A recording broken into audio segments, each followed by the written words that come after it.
Hello, Explosive Action here again with another DVD and Blu-ray and video update. We're currently staring at a VCR which I no longer need, as I've replaced it with a much better made in Japan Panasonic deck, which I'll show at some point in the future.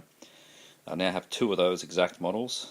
It's one of the Mark II models from the late 90s, and compared to this thing, which is made in Malaysia and started making squeaking sounds and pulling the tape, and it's far newer, I'm much more impressed with the made in Japan decks. But anyway, onto the DVDs. First one, Beast in Space. This is a Shameless title, obviously, and I got this one free in a competition. Really great thing about Shameless and Arrow is the Cult Labs forum, where there's weekly competitions. Usually just design a fake cover or answer a few horror related questions or something like that. And I've been lucky enough to win about 8 times now, and this was one of them. It is a typical Shameless, sleazy sci-fi nudie movie. I'm pretty sure I can't show you much more than this cover. If I show you the back, video will probably get deleted. But the Beast in Space, it's a movie I'm not familiar with, but I look forward to checking that out when the wife's not home. Next up, another prize. This is Martin. There's a great George Romero horror movie. It's different to all these zombie ones, about a strange vampire that actually does in his victims with a medical syringe and draws blood that way. He's a bit strange, doesn't use his teeth. I've got the original Anchor Bay of this, but it's really nice to have this Arrow edition. I'm sure people have unboxed this guy before, but plastic window on the front, double-sided cover, and there's 2 more arts on the inside if you reverse the sleeve. But I won't get that out, but I'll show you the inside. There's a poster, and there's also a booklet under there, and it's a 2-disc edition, so great little prize that. And it's got both the 4x3 and 16:9 transfers, where the Anchor Bay only had the full screen, so it'd be good to see the difference. Alright, next up, this is a cheapie I picked up ex-rental, Striking Range. Got it for $2. It's a Lou Diamond Phillips action movie made for TV, I'm sure. I think it's going to be about as good as that cover suggests, but hey, $2. It's a little widescreen transfer. I quite like Lou Diamond Phillips. He turns up in a lot of Sci-Fi Channel things. He's on Stargate Universe, and yeah, turns up in a whole bunch of stuff, so could surprisingly turn out to be quite good, but I doubt it. Final Mission. This is another in the long line of $2 retail RAM multimedia titles, which is a division of Payless, I'm pretty sure. Don't know a great deal about this. I only got it because I don't have it, and yeah, $2. I just pick these things up all the time.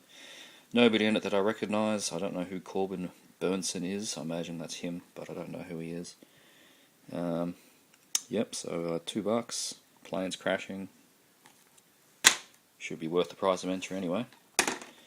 Alien Raiders. This is one I've been looking for a while. The Australian release is quite elusive, and I got it on eBay for $2.25. I was happy about that. It's been washed once or something. It's immaculate. Sort of sci-fi horror thing set in a supermarket. Independent movie. Looks quite good. Not sure of any of the people that are in it. Nobody that I know springs to mind there, but anyway, I'm looking forward to checking that guy out. Here's a classic I've not seen, John Carpenter's Prince of Darkness. This is one of those ones I should have seen. There's a list of things I should have seen, but this is definitely at the top, so I will make an effort to watch this soon. Got it for 3 for $20 at one of the last easy DVDs left in New South Wales. So I will get to that one shortly. I know it's meant to be very good. It's a nice anamorphic transfer. Yeah, so I'm looking forward to that.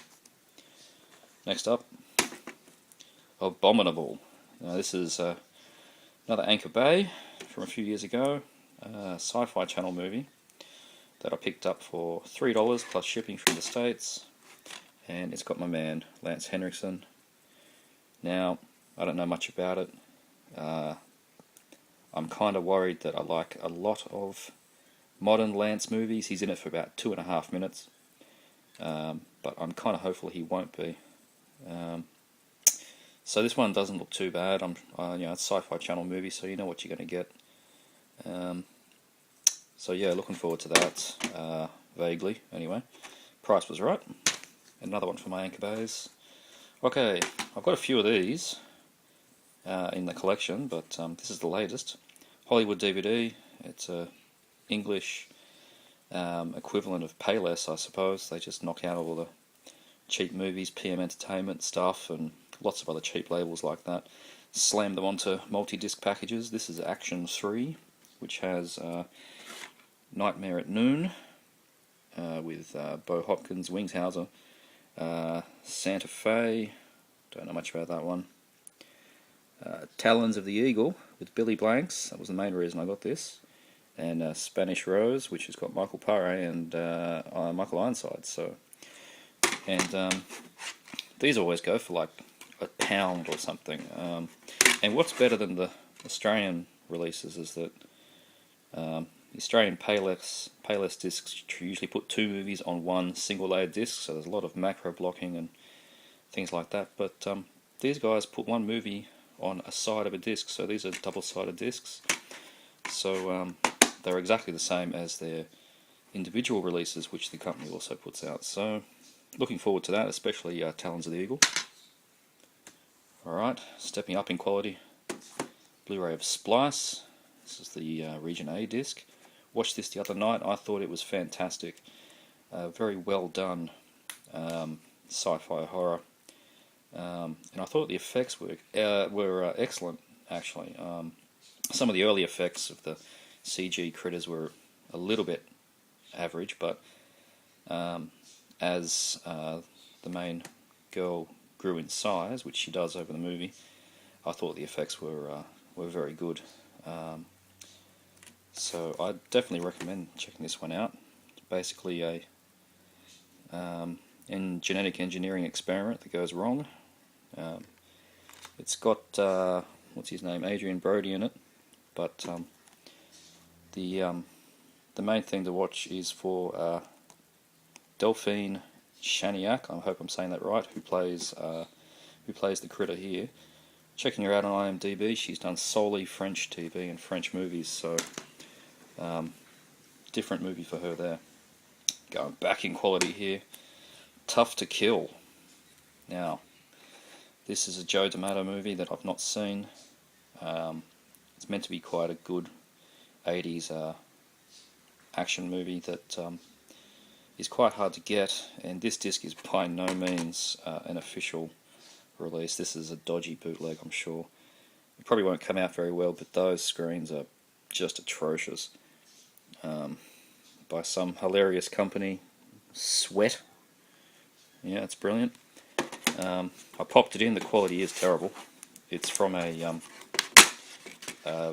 least a letterbox transfer from a VHS, which has probably been dubbed about 17 times. But you're not going to get it any other way. There's no official DVD, so unless you get the tape, that's it. So part of the 3 for $20, and very surprising to find in a legitimate shop like Easy DVD. Next up, another cheapie, Olivia Gruner, Angel Town. This is another dodgy bootleg, but the only other edition that I'm aware of is the Region 1, which is long deleted and goes for stupid money on eBay. Haven't seen this particular Gruner movie, and it's another one that's put out by this Australian company called JL Entertainment. I'm pretty sure that the stuff they put out is not licensed, or is at least a bit grey. But the presentation of this, like, it's full screen, probably the way it was filmed, a bit fuzzy, but it's not too bad, and it's definitely the only way I'm going to get it. I'm not paying $200 plus for the price I've seen it going on eBay, so nice to have that one. Okay, onto the tapes. This one I was very, very happy to get. This one's Jungle Heat, Japanese VHS, letterbox. Another movie with Sam J. Jones is the lead, and he's been in lots of movies with the word force in the title, like Maximum Force, White Force, One Man Force, great stuff, and a whole bunch of other things as well. I got this for quite a reasonable sum of money. By both I mean it cost a lot, but it was cheaper than it should have been, so really happy to have this tape. Haven't seen the movie. Really beautiful condition. Looks like it's been washed about once. There you go. And this one I got sort of on eBay, but private sale, but through eBay.